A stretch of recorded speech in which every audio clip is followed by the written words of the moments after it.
Let me welcome Eddie Pickle back to the stage here. He will introduce his panelists on open data for resilience. Eddie? Thank you, Wayne. Wayne, John, could you just get the panel to come on in here? This is great. Thank you all very much for your participation today. I really want to thank Daryl Dudley, who's here from the U.S. Department of Transportation, for helping organize and put together our questions and everything. So just go on down and I'll sit here at the end. This is a real highlight of the conference. I'm very excited to have these panelists, and we've got a couple of extra minutes, so I'm going to use the time. Well, let me just stand here while I do the introductions. Starting at the end, many of you already know Maggie Collie, who's the Executive Director for OpenStreetMap US. She joined there in 2019. It's very well known in this community. Certainly, we want to sync up with Maggie about the upcoming State of the Map conference, which Quincy mentioned. It's one of the most important events in the open data industry. Maggie is also the co-chair of the National Geospatial Advisory Council and is really key to a lot of the great open data efforts working with federal agencies.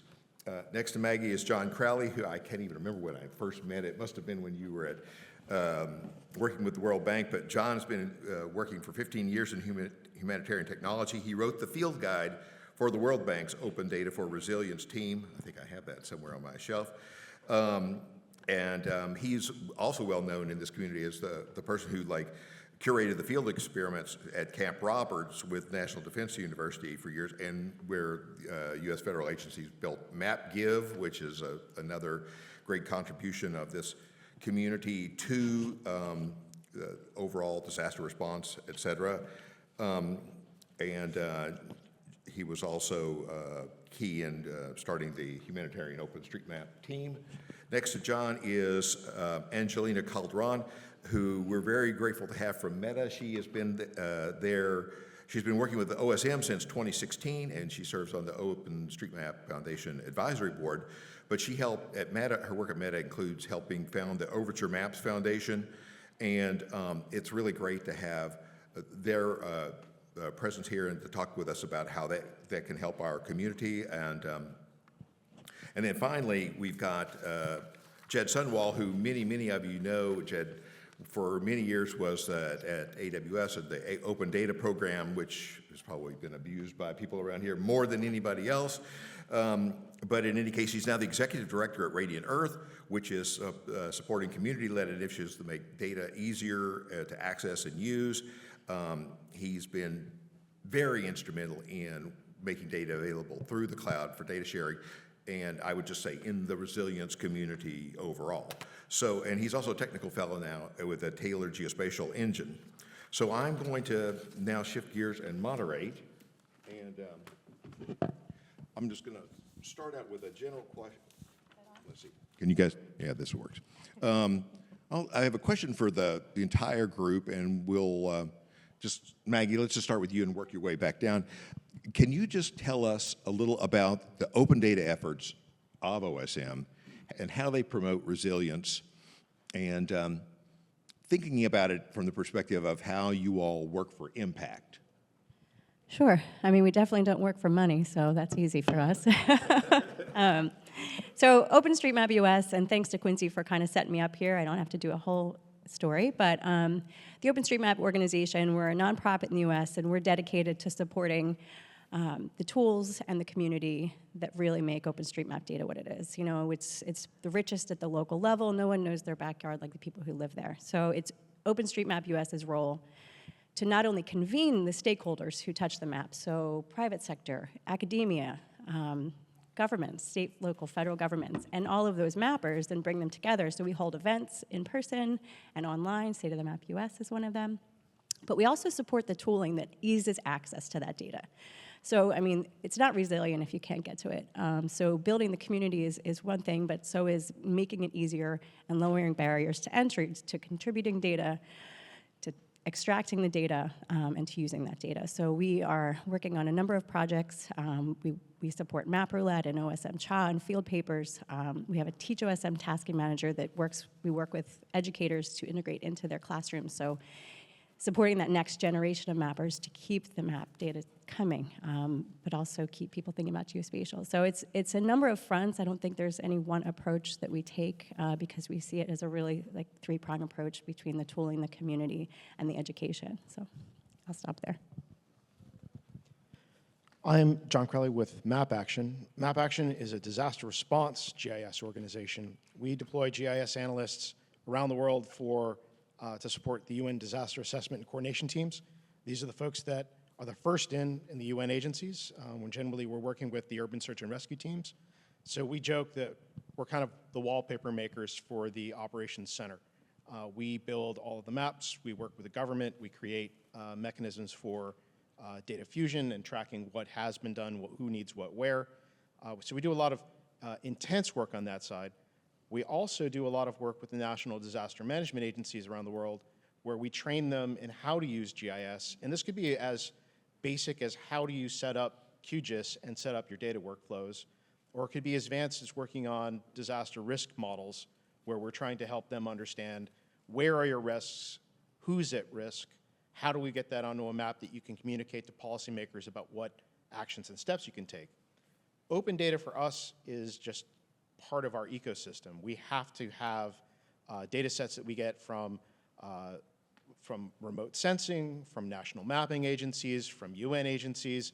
So we're a huge ingester of open data, and oftentimes with our countries, some of our countries that we're working with will take several hours to pull all of the API data, process it into the formats that we need, and then send it back out in a team on their deployment kits. So we're sort of like for us, open data is just, it's part of the bloodstream of what we do. Is this on? Okay, sweet. Hey, I'm Angelina. I work at Meta. We use a lot of open data in our maps, and we contribute a lot of open data back to the community as well. So basically, you think like, hey, Meta, like you're not really a maps company in the traditional sense. Well, actually, we do have a lot of geospatial experiences and surfaces over, hundreds of places in our ecosystem. So it's everywhere from like, tagging a business on Instagram, posting an event up on Facebook, marking yourself safe if there's a disaster in wherever you live in your community. That's like a number of like hundreds and hundreds of places. And so what we found over the years is that kind of started with our work in OpenStreetMap, probably over a decade ago at this point, supporting a lot of different editors, including Rapid, which uses machine learning, to more recently some kind of moving and merging some of our more like data QA and scaled ML efforts over from, has anybody here heard of Daylight, by the way? Okay, nobody. Oh, one person, amazing. But they're two people I know, so it doesn't really count. Yeah, so merging some kind of early stage QA projects towards Overture, which is something that we're also supporting to kind of foster growth and scale in open data, especially using applied like machine learning and other scaled technologies. Thank you. So at Radiant, I think we're continuing to do something that I started doing at AWS with the Open Data program there. I'm a motto guy. We always have like tons of mottos to like sort of define what we do.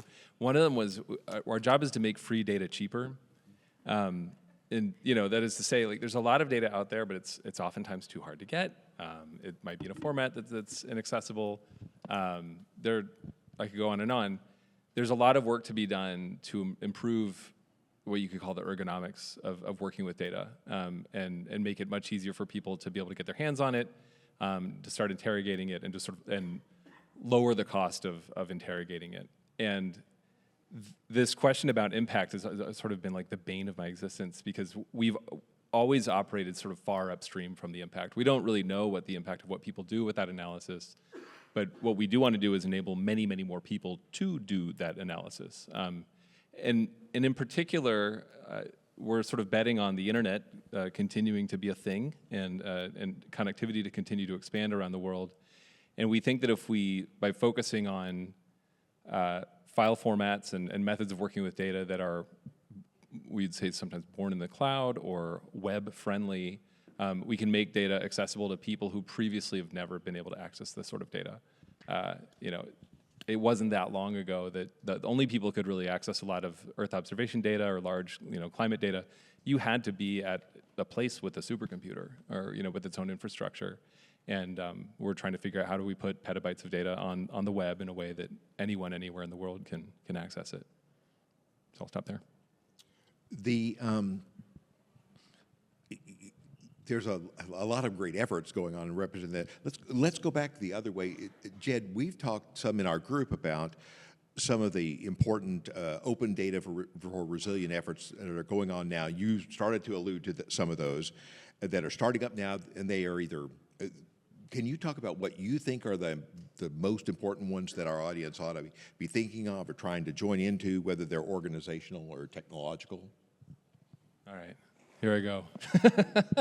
So I've been involved, you know, I'll choose my words carefully here, you know, it was around 2016, got involved in some similar sort of data rescue operations and conversations around how to save data that was at risk.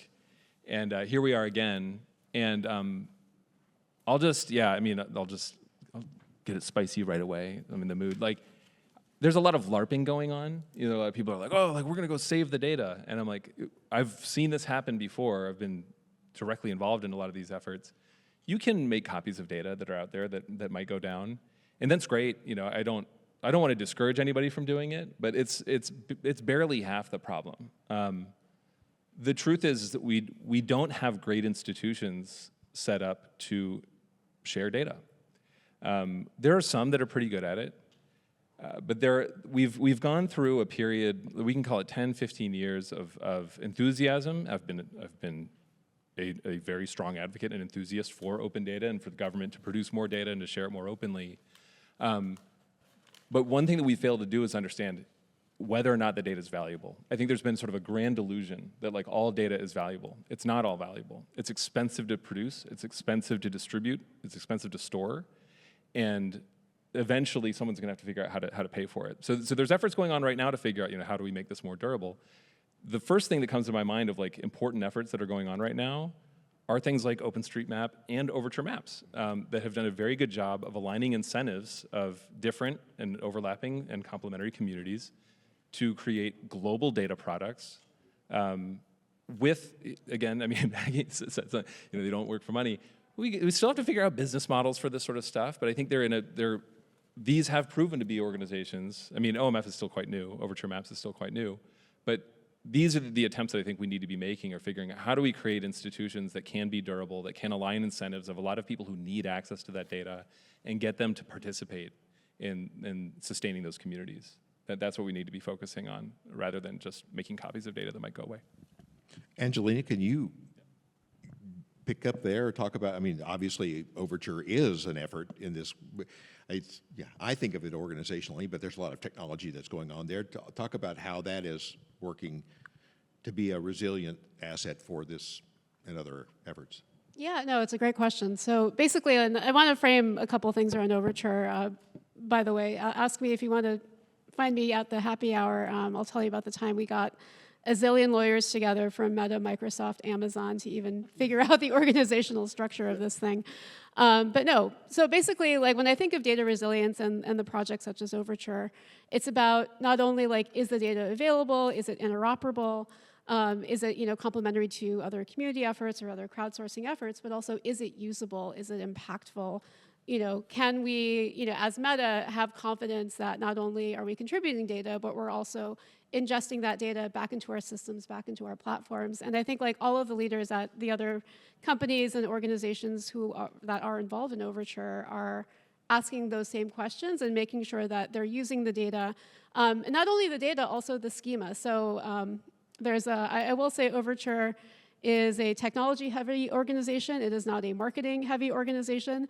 But I think kind of the sort of secret sauce, and it's not secret because it's all open, it's under Linux Foundation, so it has to be open, which is, I think, great, is this thing called GERS. I was thinking kind of after the talk on the NSRS.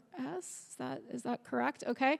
I'm like, oh, like how can that work with GERS? Like I think of NSRS, and this was like some quick searching over lunch, as sort of this, geodetic kind of collection of points in a reference system, whereas Overture GERS is a global entity reference system. So it's not national, it is global, and it's tied to entities. So you can basically give any layer in the map an ID, and then therefore you can sort of enable attaching other data layers from like many disparate sources to that map so that you can build a map for your use case. And I think like that's sort of the crux when I think of data resilience is really data access and data usability. So it's not only like, is the data easy, like for me at like a massive corporation to use, but also can it be used with other data sets?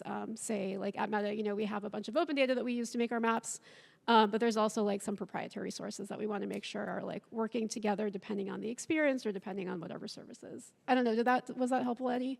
Yeah, definitely. We will keep revisiting this issue, but I would like to hear the whole panel on this. John, you worked with the international organizations for many years. What do you think of this, the key organizational or technological trends that could help build this ecosystem of resilient data? This is a really long story. Okay. I'll keep it short. The challenge that we've had since the time I started, I'm a Katrina baby. I started with the response after the hurricane. We, in the response to the Haiti earthquake in 2010, realized that there had to be a place where data that we had so fragmented needed to come together into some format that we could all access in a common way. Hence, the Center for Humanitarian Data was born with the Humanitarian Data Exchange. This is probably the key resource internationally for what we do. It's where we find our foundational operational data sets, our common operational data sets. There are a number of different entities that have emerged over different specializations, whether it's food security and the famine early warning system, or global health, and some of the tools that have come together through partnerships with not only the World Health Organization, but with national ministries of health. They're still fragmented, but I will put it this way, is like they're all at extreme risk right now with the funding situation. We have organizations that have specialized in making sense out of all this fragmented data, and we sort of loosely look at it as sort of like an information management ecosystem, and there's only a handful of them. Most were funded by USAID at some percentage, one at 90% percentage.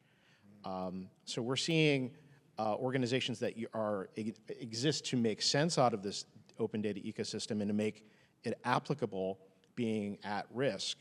And that brings me to like the key point I want to bring up here is it's not the data, it's the people that curate the data. And we're losing sight of that. And it's something that as we look at NOAA, as we look at NASA, we look at other agencies that are at risk, and like the whole FuseNet team, we've lost sight, or we're losing the curators. And losing the curators means that while we'll be able to save this open data, it's frozen in time. And that, for us, the humanitarians, if we have a city that's growing at 5% a year, that's an extremely fast growth rate. And we can't continue to use old data to make sense out of something that's changing that fast. And that dynamicism is something that we really require people to keep up with. That's perfect segue, thank you. So building on that, thanks John for setting me up, is who's going to maintain this data over time? So one of the main things OpenStreetMap US has been thinking about is building this stronger local communities. One, the crowd is amazing, but the crowd isn't everything. So there are also so many third parties and organizations utilizing OpenStreetMap data in their workflows and improving it downstream. So what I've been thinking a lot about is that feedback loop. I'll give you an example. Has anyone ever used a recreation app to go hiking? Have you ever marked something wrong or seen something that was off? So right now, those edits are only staying in those third-party apps. So one of the things we've been discussing through our Trails Stewardship Initiative is how do we get some of those edits back? How do we get those improvements back in all of these things, through the telemetry data in Lyft, or through the trails data in All Trails or Onyx. How do we start building a broader crowd? You know, let's not rely completely on the volunteers, but on the people benefiting from this data at the end of the day. So making it easier to fill that feedback loop and build the technology necessary that really no one has any excuse to not contribute that data back, so that we all benefit from it in the end. So that's one thing OSM US would love to spend more time on, is building those systems that support that kind of feedback loop. A couple of things that you all remind me. I mean, I've met all of you. Well, I just meeting you, Angelina, I guess. But you know, through the kind of collaborative efforts, the one thing that's present here in the FedGeoDay community, which I want to just point out, is the OSGeo and OSM community. So let's just talk about OSGeo for a second.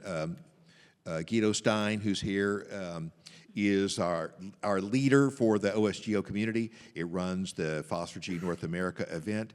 It's all about a kind of infrastructure, a technology for building resilience, either in code, but then underpinning a lot of the data efforts that we've got, but it's about free open source software for geospatial applications. So there's a community thing, and I would urge as many of you as can, try to get involved in those efforts, because they are both important in their own right for, like Ryan Burley was showing, for, you know, enabling us to share data, enabling us to display data, enabling us to analyze data. Adam Tim talked about enabling us to access databases and use those at scale more effectively, et cetera. But then, you know, open source software underpins so much of what OpenStreetMap is actually doing in the collection. And then, you know, I've been lucky enough to go to a couple of OpenStreetMap OSM events. The work that you all have done in the FedGeoDay community is, again, exhibited people like Daryl that are actively involved with federal agencies trying to work with OpenStreetMap to actually extend their reach, extend the things that it's doing. Maggie, you were talking about that. So I guess I would like to segue and go from there into, and I'll go back to you, Maggie. Can you give us a success story where you're working with a federal agency on something that is working to help resilience, or give us another one, maybe? Sure. Well, I just have to give a second of background. I mean, when I first came into this role 6 years ago, government seemed like the final frontier for OpenStreetMap. And the first thing we did was we formed a government working group to start to build relationships, not only at the federal level, but the state and local, to start making the crowd be less scary. And introduce, you know, more, and so, especially outside the area of emergency response, where it has been long accepted as a really suitable place to get data. Changing the conversation around crowdsourced data and its value. Two of the strongest partnerships we've had so far with Department of Transportation, Bureau of Transportation Statistics, FRA, and there's three, and National Park Service is another I'll mention. In all these cases, leveraging the power of the crowd and the OpenStreetMap open source tool ecosystem to fill gaps in federal data. Finding one example where railroad tunnels are missing in federal data sets, and being able to add that data and attribute it and create the metadata. With trails, finding parts of national parks that have lines work but maybe don't have any metadata, and engaging with folks in those areas to collect the data needed for the National Park Service to better serve the public, keep people safe, reduce search and rescue efforts, and even, you know, help fight wildfires on those trails. And with BTS, you know, we're looking at, you know, how can we really start to help fill the gaps in the really micro-dating, like railroad crossings, sidewalk crossings. So folks on the federal side have even started getting involved in our working groups, so our trails working group and our pedestrian working group, to help come together on schemas and ways to communicate, you know, all of these things in different languages. How do we speak OSMEs to NPSEs? It's not really languages, as you know, but you get what I'm saying. So, you know, there's a lot of complexity to this, but I think those success stories and those conversations and every working group to me is a success story of being able to share, finally share a common language and kind of start working towards those goals. Does that help, Eddie? John, is there a interaction with the federal agency or program that you could cite for a success story here for this crowd? I can. MAP Action primarily works internationally, so our primary federal agency for working on international disasters no longer exists. So what I want to do is focus in a bit on the hurricanes from past fall and on FEMA. We support World Central Kitchen in their mapping. They have a mapping team, but we provide their surge capacity. So for when we had hurricanes stacking up on each other, including Hurricane John, which we forget about in Mexico, which they responded to, the ability to make sense out of disasters with that large of an impact zone requires an enormous amount of coordination. I will say the geospatial resource team at FEMA has been critical for our work because the ability to reach across the federal government, federal agencies, pull together the GIS officers from the region and then the GIS officers at the state level, particularly those that are working in specific agencies like the Department of Transportation, so that we can map what roads are open so that World Central Kitchen can deliver meals. I mean, it really comes down to like mapping where populations are, understanding their needs, understanding how to get stuff to them, and then creating some kind of a feedback loop around it. We have, while we didn't contribute to the work that FEMA was doing in terms of giving them lots of new data that they could then provide to others, that resource and that coordination element is a critical capacity for states as they begin to confront what's likely to be a very different disaster response architecture going forward. That's really a critical resource, and I just want to put a plug in for that. Okay, Angelina, Overture is not that old, but I know that you've been working pretty, extensively with the federal government. Can you talk to us about some of your efforts there? Yeah, so I would say government involvement in Overture is only just beginning. So there's a couple small, like local transit agencies, like somebody from Nebraska. I think Daniel Dufour is in the audience somewhere. I think maybe there's some conversation started there. But I do know that government data is being used in Overture. So for example, Overture has a couple different data layers if you've checked out the downloads link. But I think it's in a couple places, including there's like a 3D buildings and building heights data layer that also uses USGS. I learned from, I think, Zan in the audience that it's not 3DEP, it's 3DEP. Was that right? Okay, awesome. Yeah, you missed that earlier. I know, it blew my mind. So some USGS data is being used, and I think there are conversations to get more folks involved in Overture. There is a couple other kind of federal employees starting to get involved, again, from a data resilience, data use, and definitely interoperability. And actually, I think like one thing, I'm going to pivot a little bit, but because I was sort of riffing on what you just said about the project you had with World Central Kitchen. Another thing that we're working on a lot in Overture, beyond trying to define this like reference system GERS, adopt GERS, try to use GERS ourselves. Now I'm wearing my meta hat for a minute, and then have our other membership also use GERS, and hopefully the community as well to make it more usable. Is working on actually like a places data layer. So there's sort of like an MVP version out with data from us at Meta as well as Microsoft, and then a couple more members are starting to contribute in. It's definitely at the like stone soup fairy tale stage. Like it's early, but we are starting to see some results of developers out in the community using it. Both indie developers, but I also saw it used in like a New York Times article last fall about places of interest leading up to the election, like which districts had Target versus which districts had Walmart, like that kind of thing, which is maybe a little bit fluffy, but it goes to me and it shows that this data is valuable, this data is usable, and it needs a feedback loop for us to improve it. Us not only at Meta, but also us as a bigger sort of open data community.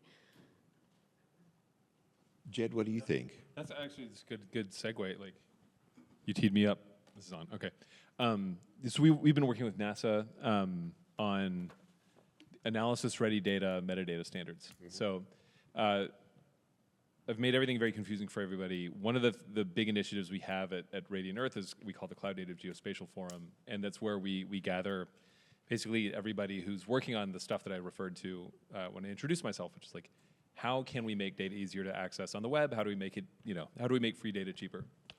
But we do this as a community. We try to convene the practitioners, the people who are actually building tools or actually have their hands on with the data and learn from them. And so we've been working with Dave Borges at NASA at the Systems Engineering Office, who is coordinating, sorry for all these like new acronyms, with CEOS, which is I think the Committee on Earth Observing Systems or something like that. So it's an international effort to figure out, okay, we have a lot of satellites flying now. We have more commercial satellites coming on board. We don't have a common metadata standard to define, like, is this product suitable for what I want to use? And so there have been many efforts over the years to find this mythical thing called analysis-ready data, which is, I would sort of like scoff at because it's like, well, like, what analysis are you talking about? It might be ready for your analysis depending on your needs, but really the point is, what is the right kind of metadata that you need to have to know, like, should I even be spending my time with this data product? And but anyway, why Angelina was teeing me up was about this feedback loop. I think historically a lot of government agencies tend to think that, like, well, we're the government, like, we're the ones that provide the data, and we have to have the answer and provide the documentation for people, and it's up to us to decide this. Or you do it with a bunch of commercial organizations that have a huge installed base and they control the rails because they control the file formats and the applications that everyone uses. Those days are like long gone. Just FYI, the web has upended that entirely. It is so cheap. I mean, especially now with large language models making it easier to code, the cost of producing software is just like fallen through the floor, and no, software providers don't control formats anymore. That's been eroding for a very long time. And I think NASA, thankfully, they understand. They're like, yeah, it's not our job necessarily to tell people what the metadata standards should be. So they've been working with us, and we've been working with members of the community and people globally to figure out, okay, what is the metadata that we need? What should it look like? The spoiler alert is it's probably going to be a stack extension. So it's a very community-led, very lightweight thing. And I'm very encouraged by that. I think it's great that NASA recognizes that they can benefit so much more by creating a feedback loop and interacting more directly with the community of data users, rather than taking it all upon themselves to come up with the answers. I have a lot more questions to ask this panel, but I would like to turn it over to the audience here, and I'm going to ask one more question, at least. But I would urge you to start thinking of questions for the panel, because then I really want to open it up to the audience, because this is such a diverse and a distinguished group here. I want you all to be able to query them. I would be remiss, though, if I've been asked many times, if Maggie and Angelina, if you could talk a little bit about the differences and similarities between what you all are doing in OSM and at the other Overture efforts, and thinking about it from the perspective of creating data for resilience. So, go ahead. Yeah, I'll go first, and then I'll tee it over to Maggie. Maggie and I have talked a lot about this over the years. For those a little bit newer to Overture and the concept, so it was founded at the end of 2022, like November 2022. So a little over 2 years old, now into year 3, monthly releases, schema, GERS, IDs, all of that, up and running, over 35 members, maybe 37 now, maybe even more. But yeah, like at Meta, we support both. And what we tell all of, our partners or other people who come to me and say, like, hey, I'm really interested in Overture. I want to start using the data. And I'm like, great. Also, Overture works really closely with OpenStreetMap. It's actually now an OpenStreetMap sponsor as well.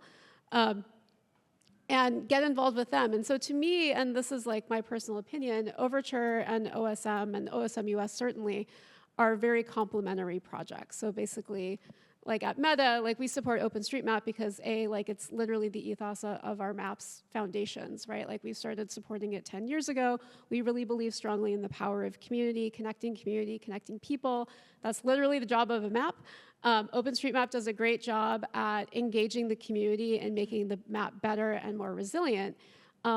the reason we got involved in Overture and really putting that together as well was that we were seeing that there was an opportunity for more, again, data quality, data usability, and applying like scaled technological approaches to that data that honestly at the time were not necessarily welcome in the OSM community. OSM Global is a very complicated space, generally friendly, but has its complexities as any large organization. But I would say that they are complementary, and we do support both. And I view, personally, OSM as something that I'm invested in to support the community. And then I do work in Overture to make sure that not only is the data supported, but also the technologies to build data for scale and usability for more scaled use cases, especially in the commercial sector, are supported as well. I don't know, Maggie, you're going to have a much better phrase thing than I just said, so I'm go not for sure it. about that, but I'll give it a shot.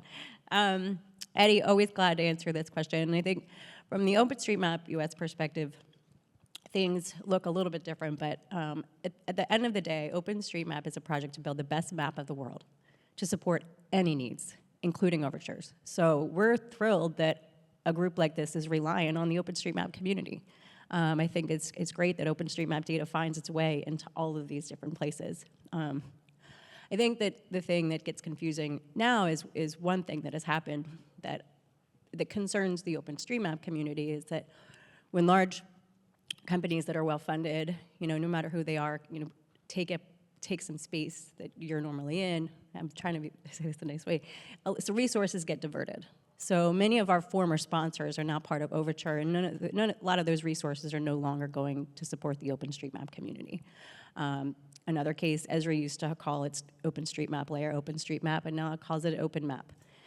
So what that does is it just takes a little bit of attention off of supporting the core OpenStreetMap data and community that is relying in a lot of these workflows, and it makes it harder for small organizations to continue to find those resources and get people interested in mapping and being like, hey, you're at Map Edits, you're making their way over here, because that workflow and that pipeline is less visible.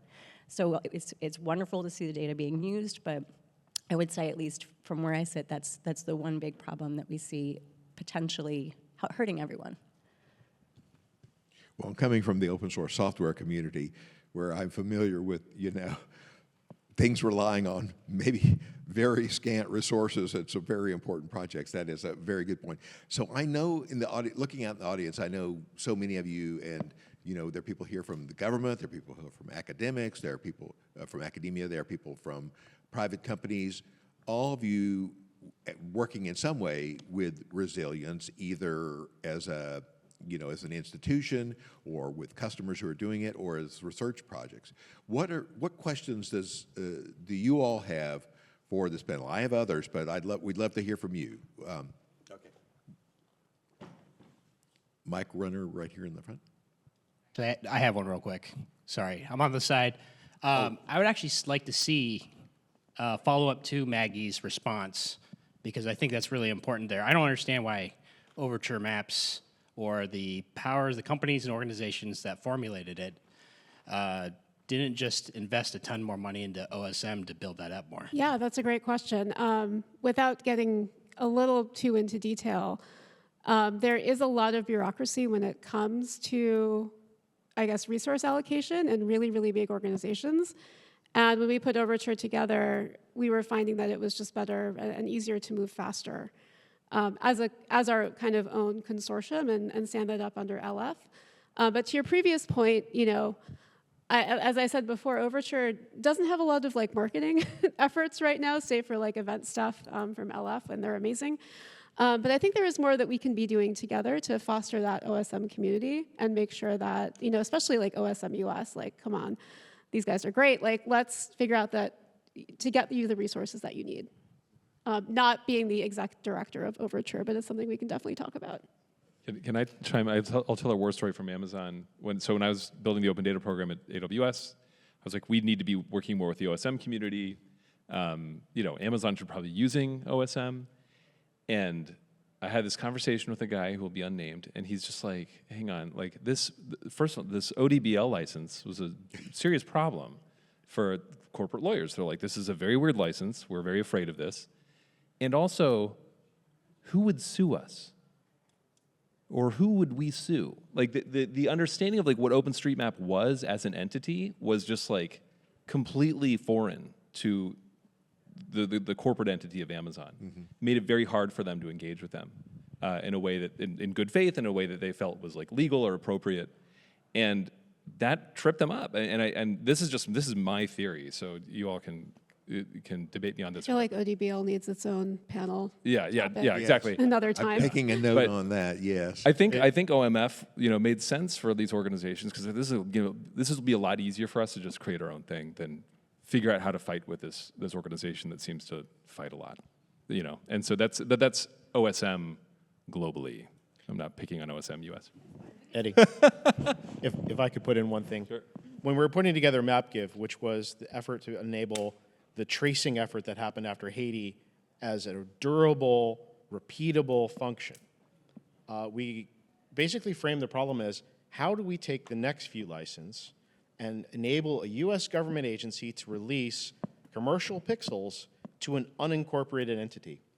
If you want to see a lawyer flinch, use that last phrase, unincorporated entity. We had to use HOT, and HOT, I was the secretary at HOT at the time, we had to incorporate HOT. And we had a lot of- Humanitarian OpenStreetMap team. yeah, the Humanitarian OpenStreetMap team. Without that incorporation, without the ability for an entity to be the interface between the U.S. government and OpenStreetMap, we would never have gotten those pixels traced. One, and I completely agree that it is kind of one of those ecosystems you walk into with OpenStreetMap and go, where do I even begin? Like, who's in charge here? What do we do? And when I stepped into this role 6 years ago, I was the first executive director for a chapter like OpenStreetMap US. So, we are slower to grow, but I mean, that's what's part of the success over the last 21 years of the community, is that we're pretty resilient. And I think that Overture and OpenStreetMap definitely can coexist and support each other more, and I'm really glad for your comment. So. One thing I would opine, and I know we have a question here, which I'm going to get to, is that this conference is about a variety of things related to open source software and open data that federal programs use. This year we are choosing the theme of resilience. It's interesting because when we started out, we were a little worried about let's just say the climate that we live in might be antithetical to us talking about certain concepts and that sort of thing. So we used resilience and didn't use words like the one I just used. But I would note that one of the great things about OSM is that it is uniquely hard to stamp out. That it is, and going back to the point that John was making earlier about how great swaths of resilient data or the curation of it or whatever could be somehow less resilient than they were a few months ago. One of the things I would urge us all is we just need to think about the benefits that these have. Now, granted, there are the cons, and those were very well articulated. So I'll just say that. So, you have a question? Thanks. Yeah, I mean, having worked in in resilience and emergency management in a lot of different agencies, it seems like there's a lack of ownership of the whole mission, right? It's pigeonholed across, and that's not unusual for a large organization. But usually there's cross-cutting agencies and things that in a normal sort of rational organization would try to fix those things. Where, and maybe it's the FGDC or something here, where is the U.S. government sort of lacking in this? I mean, is there, I'll just leave it at that. So do you have any perspectives on who should be stepping up more? And there's these agencies are out there, but we're not really hearing from them.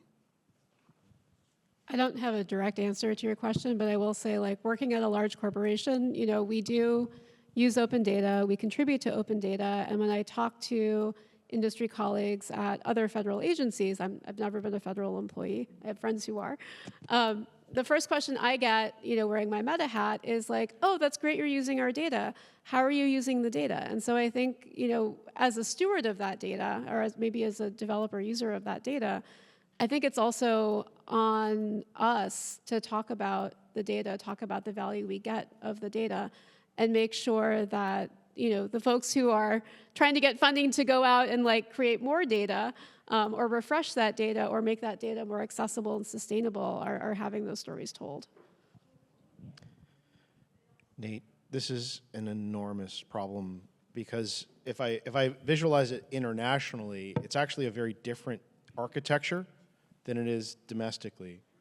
The U.S. retraction from international involvement makes me loath to like dive into the Bretton Woods issues as to why things are divided between different agencies and why different parts of the system are fragmented. That's something you and I can talk about in the bar. The domestic side with the federal, state, local division is a vertical one as opposed to a horizontal one. And it's one that's currently up for a reimagining. I'll be kind, a reimagining. And that process of finding a mechanism so that states' GIS capacity and the ability to make sense out of all of this is set up in a fundamentally different way than it currently is. Most states are one GIS analyst deep in emergency management. There are a few, like California, where there's a CAL FIRE, a state GIO, and several other entities like the Cal OES, the California Office of Emergency Services, that Caltrans, which also have like GIS capacity, which can federate. And oddly, Rhode Island, which has like a system for ability to essentially delegate GIS analysts across different agencies, one of the smallest states with potentially one of the more resilient structures. Like that capability is one where, in order to bring it across the whole disaster risk management cycle, we're going to need to like completely rethink about how do we respond to each hazard, flood, hurricane, earthquake.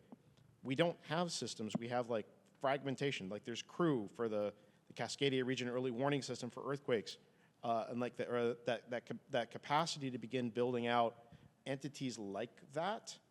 But we've now, while they're not defunded, they're not receiving money as they do their work and they're contractually obligated to deliver. Like that type of system is not going to lead to a resilient data structure. There's like, Nate, you've hit something, but like we have to like take this apart. I'll answer with my NGAC. Well, I'm not officially on NGAC right now. I'm in NGAC vacation. But I would say, even the intention, in my previous term, we wrote a paper on the intention of the Geospatial Data Act. Don't yawn, it was interesting. But what the intent of this GDA was to start to unite agencies, at least as we understand it, to partner different agency leads on the different themes for our national spatial data. The intention was not the reality. It turned into a lot of reporting for folks. But I think with the recent strategic plan that the FGDC put out, the NSDI, and the National Spatial Data Infrastructure, the intention was also to start reimagining governance for this data. And OpenStreetMap US is looking to participate in a pilot, but potentially that would look at the way that the OpenStreetMap community governs itself and integrates and has these different stakeholders from all these sectors as potentially a model for certain sectors of data or different data types that could support more national spatial data infrastructure in a more seamless way. So, I mean, that was the hope. We'll see what the next year brings, but. I'll chime in as well. I mean, yeah, I think if we just focus on the United States, I can echo a lot of like what was just said. We just have lots of different agencies that are in charge of their own data. And I'm thinking about like what John was saying about how we're losing the people who pay attention to things. This is what the public sector is for, is to pay attention to things and to gather data that capital markets or corporations just won't pay attention to. They have no incentive to. The thing we need to get over is like, I did this experiment. I looked at 3, maybe 5 counties in Washington State. I live in Seattle, just to see how they refer to parcel IDs in their data portals, and they all use Esri. So they've got great open data portals and everything like that. And you see parcel_ID, PID or something like that. Who knows what? There are 5 counties, 5 different column names. And it's stuff like that like there's no incentive for everybody to get on the same page to do this sort of stuff. That's why I think things like OSM and Overture and GERS. Yeah, we said it at the same time. Yeah, GERS. GERS. Like, this is the kind of the future, is to get people to align around identifiers, and just, you should be using GeoParquet in the future. There's a very strong trend towards shared formats and identifiers, and I think that will help solve these things. I think that in the interest of getting to our next panel, which is our next fire talk, I just want to have each of our panelists here just make a quick statement about, I've got like 3 pages of questions to ask here. So just, Maggie, if you, and John, and Angelina, and Jed, if you would just give us a real quick, what did we miss, or what do you want to say in summary? No pressure, just that last really piece of wisdom nugget. I think the thing that's been on my mind a lot lately is what we're seeing is not only a breakdown in certain systems, but potential breakdown in communication and relationships that we've all been building for a really long time. So I'd say as we move ahead, I think partnerships and collaboration and staying in touch and keeping each other going is going to be more important than ever. I mean, not to sound cheesy, but I really think community is right now where we need to dive in. I invite all of you to join one of our working groups, come to State of the Map US, and just dial in. You're going to meet a map nerd that you like, so I guarantee that. But really think about those partnerships and different ways of thinking. Have you partnered with a nonprofit before? Maybe not. Try it out, see if it sticks. Throw some spaghetti against the wall. So that's my nugget. Over the years, I've worked with a lot of folks in different federal agencies, and what I found is that some of them really are the best at what they do, and they really love that thing they curate.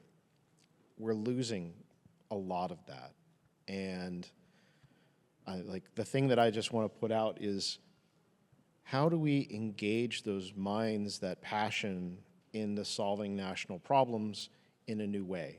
And that, the community side of this, different structures for this, how do we begin to make sure that we continue this curation for however long we need to until there's another structure that comes along? But that for me is the heart of the matter. It's not about the data, it's about the people and the curators of that data. Yeah, maps are people. People are hard, maps are hard. What we can do as a community is we can work together, we can reach out to each other. We can not only collaborate in ongoing working groups within OSM or task forces or working groups within Overture, but also there's a whole organization called OGC, there's a massive standards org. Connect to them, they've got amazing leadership. I think Overture and OSM are now involved with them as well. So there's a big conversation happening, not only around open data, but also standards and usability. And I will say, it's not a fast conversation. It takes work, but this is the room of people to do it, and this is the room of people to connect with. So that's what I'm looking forward to. Yeah, and I'll echo Maggie quite a bit. I mean, I think.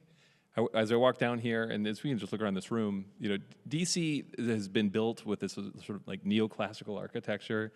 Gives us the impression that it's been here forever, And the truth, it was built by Americans. It was built by people. It was hard to build all these institutions that I was just born into and inherited and benefited from. And Americans are, I think, uniquely trusting and optimistic and dynamic. And I can't help but be optimistic right now. I mean, I have no choice, but I feel there are a lot of things to be concerned about. But I'm also, we've never had more tools at our disposal to be able to build institutions to share data, and I'm very excited about what we're going to build. This is a huge opportunity. Well, I want to thank all of you. That was wonderful, and I urge all of you to, buttonhole these folks and talk to them and get other questions answered or whatever, and get their contact information and collaborate with them in the ways that they've described. So thank you all, panel, very much for this wonderful session.